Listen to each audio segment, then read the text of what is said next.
Hi, I'm Brian Elliott. Welcome to another edition of Behind the Brand. Today I'm here with best-selling author Brian Solis, who's written the book The End of Business as Usual. Brian is also a principal at the famed Altimeter Group. Brian, welcome to the show. Thank you. So if I recognize that something's wrong, I know it's broken, but I don't know how to fix it, then what do I do? Because all around me, people are saying, you got to jump into social, you got to do social. I mean, we're past that, right? I mean, we're no longer... Are we? Hopefully. At least people who watch this show, I think, are with the program. But they may not have all the answers. So then what? I want to change, but I don't know how. I think trying to get into social is how some people say that they are bringing about change. The problem is that they're not. The problem is that it's just the latest gravy train, right? It's just yet another, like websites were back in the day, or like CD-ROMs were back in the day. I mean, it's technology. So by embracing new technology, you're not necessarily bringing about change, but by recognizing an opportunity to fill with those channels, right? So what is that opportunity? We spent the last 60 days studying customer conversations, and we realized that we're just hated on these fronts, or that the way that people buy products, there's too much friction in terms of our model, or competitors are reducing friction in this regard. There's a lot of intelligence that's out there. And it's that intelligence that I use to answer the question, what is the real problem that we're trying to solve for? Because simply by creating Facebook and Twitter presences doesn't solve for anything. In fact, you might actually be creating more problems that way. Sure. So it sounds like something a lot of people have said, it's not about tactics, it's about strategy, it's about purpose, it's about solving problems. Let's break that down a little bit, though, what you just said, and talk about some of the tools. Because you could say, yeah, I want to know what my customers are thinking. I want to know what they're saying.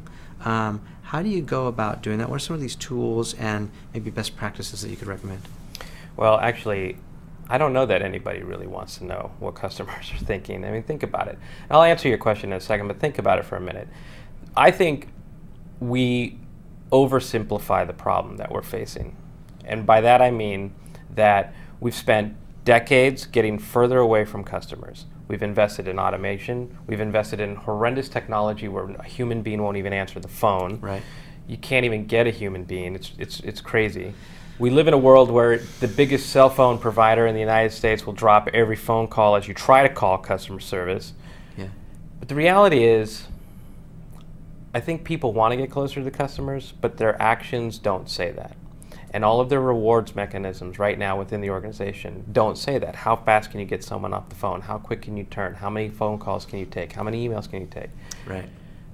It's bigger than that, right? And I think what we really need to do is take this opportunity to say social, mobile, all of these real time, all of these trends that are taking place right now are doing one thing, and that is empowering people. And it's also changing how they find and share information. It's also changing how they make decisions. Right. It's also changing how they support businesses. And at some point, we have to answer the question of what are we trying to do? And honestly, when's the last time any company you've worked with has read their vision statement or their mission statement and said, you know what?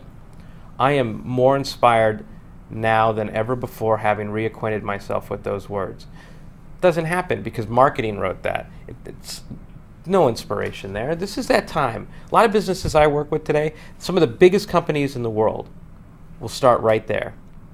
What are we trying to do? Because that's leadership. Because this is a different era for that. Once you have that question answered, then you can start to figure out what strategies look like, and then how these tools factor into the execution of those strategies, and how metrics factor into measuring your success or your progress within using those tools. We can't do anything until we know where we want to be or what we want to do when we get there.